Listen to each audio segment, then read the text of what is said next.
Good afternoon, everyone. This campaign was built around a core belief: a government that prioritized working people instead of simply the wealthy and the well-connected could transform New Yorkers' day-to-day lives.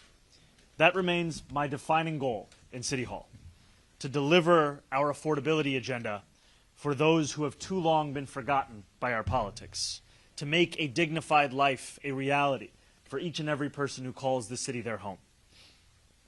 But that mission, it's part of a larger purpose, which is to restore New Yorkers' faith in a democracy that many have long felt abandoned by.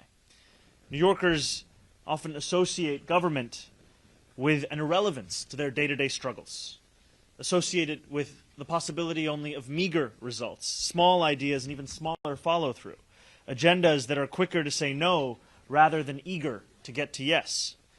I want to write a different story from our City Hall, a story of ambition, of reinvention, where working people know that they have fierce champions at every level of government and know that they can turn to those fortunate enough to serve them. Few agencies hold transformative power more than DCWP and are more ready to be supercharged to actually work for New Yorkers and address their concerns. There is not a single New Yorker, frankly, whose life is untouched by DCWP. Whether you are a consumer, a small business owner, an employee, the DCWP has the ability and remit to stand up for your rights and to fight predatory practices across the 5 boroughs. I want the next commissioner of this great agency to approach their role with a track record of achievement and an agenda of imagination, someone unafraid to take on entrenched interests. In Sam Lavine, that is exactly the kind of leadership New Yorkers will get. Sam's pedigree is undeniable. From 2021 until this January, he served as the director of the FTC's Bureau of Consumer Protections, leading many of these same efforts on a national scale. What he achieved is not only remarkable, it has made measurable differences in the lives of millions of Americans. We pay less in junk fees, avoid deceitful subscription traps, trust that our data has been safeguarded, and are exposed to far less illegal telemarketing thanks to Sam's work. Before leading the Bureau of Consumer Protections, Sam advised FTC Commissioner Rohit Chopra and worked for the Illinois Attorney General, ensuring that those who were often forgotten not only had someone who would protect them, but also championing their struggles.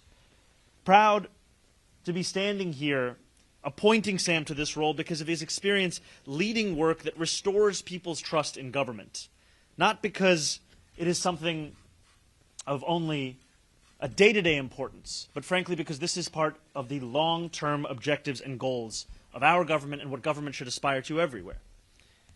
Sam will work alongside our Deputy Mayor for Economic Justice, Julie Su, to protect New York City's 80,000 deliveristas who are as New York City as it gets. He will enforce the laws we have on the books now for consumers and workers alike. He will make DCWP a force to be reckoned with, one that refuses to allow corporations to treat their employees as expendable.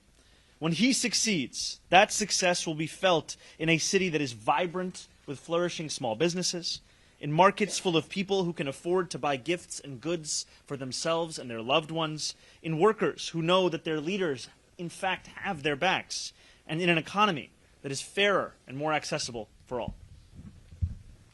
Congratulations, Mark. Thank you, Mayor Lett. Very well. Thank you, Mayor Lett, for the opportunity to serve as your next commissioner of the Department